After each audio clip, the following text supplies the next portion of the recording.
Morning, everybody. No video person today. That really sucks, but I guess you're just gonna have to put up with me. We did get a little snow overnight, which is a really good thing. How I can finally see some tracks. So we're just up to the first bait site, and let's see if you can see here. We have some tracks, so at least that's a good sign. Hopefully it pays off. Let's go see.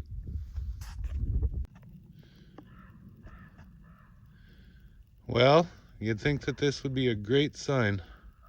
Tracks leading right up to the ram.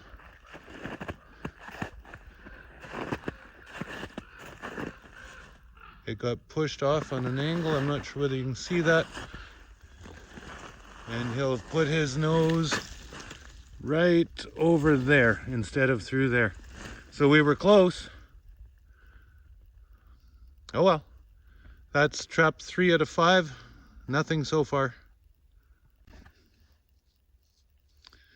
So I was just talking to a neighbor this morning, and they lost a calf, about a 300-pound calf, to a wolf or a pack of wolves. He's not sure. So I've reset the snare.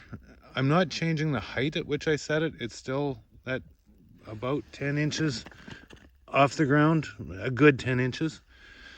But what I have done, I've put these above the snare so that if a wolf does come to this, I'm hoping that he'll put his head under and still go through.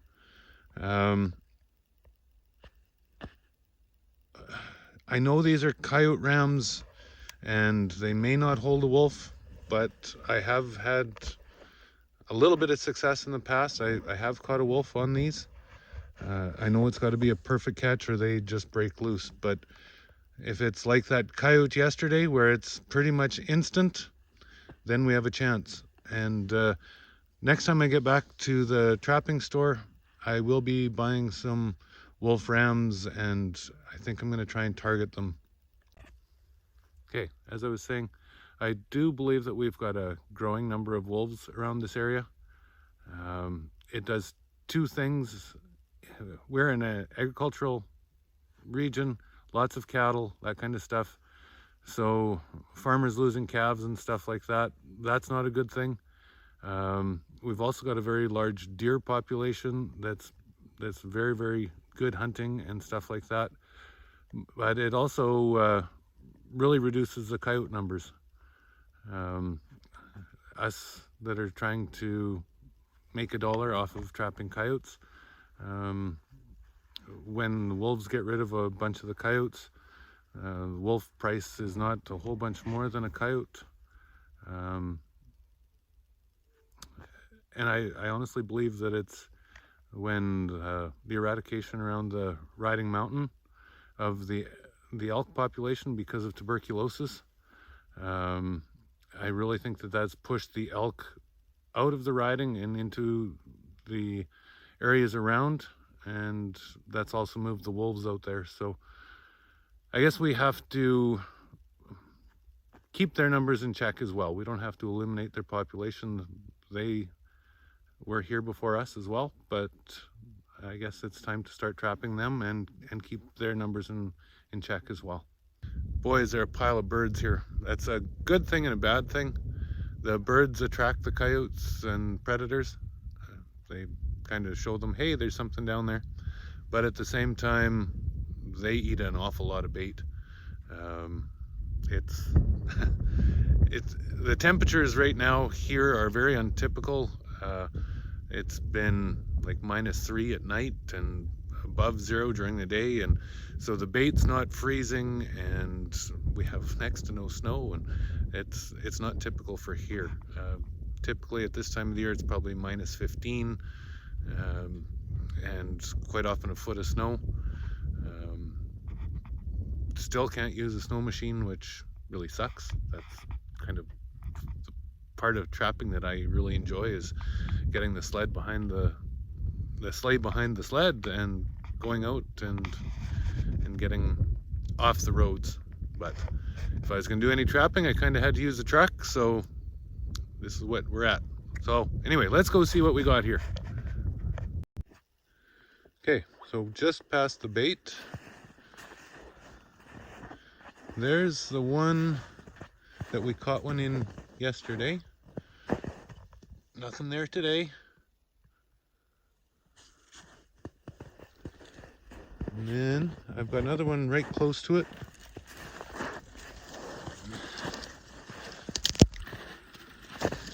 Looks like we've got a beautiful big dog here. Holy smokers. Great big coyote. Let's see where we got him. When you're going up to them, always be careful, just in case you got a bad catch and they're still alive. I'm quite sure that this guy is not. Nope. So, let's see where we got him. So, to me, this is not quite a perfect catch. It's still very, very good, but I'd have really liked to have caught him about 4 inches farther ahead. As you can tell by looking around here, the trees are not beat up. You know, the area is not really beat up. He's like, you can see this little wee bit of grassy area that's been chewed up a little bit. But the struggle was very small and ended very, very quickly. And what a beautiful big dog. Okay, we'll go check the others. Okay, just coming up to bait site number 3. There was some birds here, and I'm just walking up and I can see some coyote tracks. All good signs. Let's go see what we got. Yesterday I brought a lot of bait here. So what I was telling you about temperature, there was some old cow bones here from summer or whatever, some animal had died, but there is basically nothing left of all the bait. You can see it's been dragged all over the place. Unbelievable. I would suggest that there's been quite a few puppies here. Now let's hope that that I got stuff set right without snow and knowing where their trails and stuff were. So let's go see. So trap number 1. As you can see, tracks right through it. Threw it around it somehow, something. I'm not just sure how they did it. But with the snow that we had last night, it actually rained quite a bit before it snowed. So you can see it's added a bunch of weight to the willows and stuff. So it didn't make a nice V for them to go through. So I'm going to get this fixed up a little bit. Oh, that's snare number 1. No luck there. Okay, at snare number 2. This is as close to a refusal as I've had. I really don't know that it is a refusal. I'll back up a little here so you can see. I'm not sure that the coyote actually didn't come through here and up and then back. The bait's behind me. My snare is right there. You can see the ram. The loop is right there. So didn't go through, but I don't think it's a bad place. I hope that wasn't a refusal. I can't figure out why it would be if it is. The only thing I might do is add another ram over there. There's a lot of dogs coming in here and they went through a pile of bait. I'm going to try and get rid of as many as quickly as possible. This is also the one that's the farthest away from my house. So we'll try and get rid of as many as possible as quickly as possible. I just wanted to show you that, you know, it's not very thick. I can see all the way through to the field on the other side. So it is kind of tough to find the trails, and where you do get a nice trail, there isn't always a good place to anchor your trap to. But now with the snow, I can find a few more places. So Like I said, I have 5 rams at this location. I'm gonna put out at least 2 more. Oh my. The damn birds. This is just a little wee puppy, but I'm quite a ways away from the bait here. I'm probably 50 yards. But yeah, sorry, that's kind of graphic.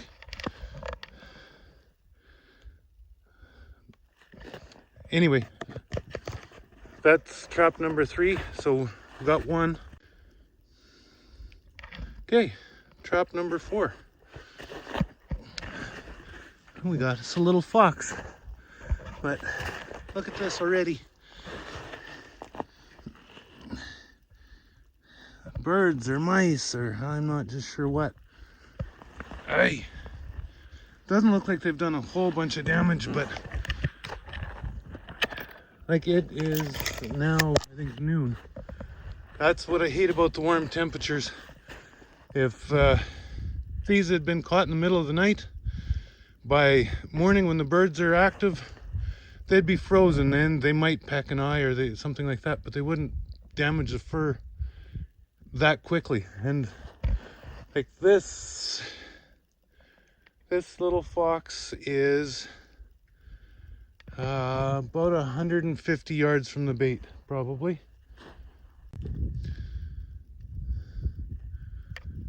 Okay, not sure how they did this. I think that's been action on every ram that I put out here. But somehow they dragged it way over there. Never got caught in the snare. It never fired. Only thing I could possibly guess is that they got their head right in there, or their body, and they went through and then backed up or whatever. Otherwise, I have no idea how they got it dragged. Because, like, let's see, I'll get backed up. The trap was set back over there, and it's dragged all the way over to there. But the loop is still wide. Oh well. At least I know that I had them in the right place. We'll try it again. Just at the 4th bait site, I've only got 4 rams here. Driving up, saw a lot of coyote tracks and definitely too many of those damn ravens. Anyway, let's go see what we got. First 2 traps, there was nothing. Some walked by just on a path that ran adjacent and stuff like that.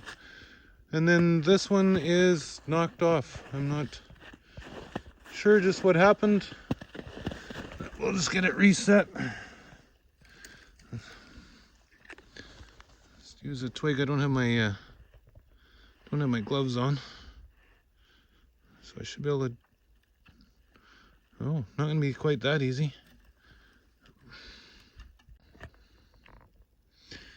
So there's the chin lifter. It's just as the coyote's coming along, just something to get him to lift his head up and put his nose in through the loop. And then you can see the loop right there. And there's the path. Okay, hopefully better luck this time. When you get rain and sticky snow like this, you never know what happened. It could be coyote just stuck his nose on the wrong side, or the rain could have pulled the snare down, or there's lots of different reasons that it could have happened. Anyway, my other snare is just right over here, and it looks like there's nothing in it either. Unless it's snowed on. Okay, where's the ram? Oh, right there's the ram. Nothing went through that. Oh well, hopefully better luck tomorrow. This isn't a very good path, this one. Okay, so I've got 1 more bait site. I've only got 3 rams on it, so we'll go have a look there. Hopefully we've got some luck. Damn, trap number 1 knocked over. This is the most trouble that I've ever had with this. I think it's a combination not enough snow to kind of ram the rams into. Huh? Potent, I didn't know it. And then this wet snow that we had. I don't think that's helped a whole bunch.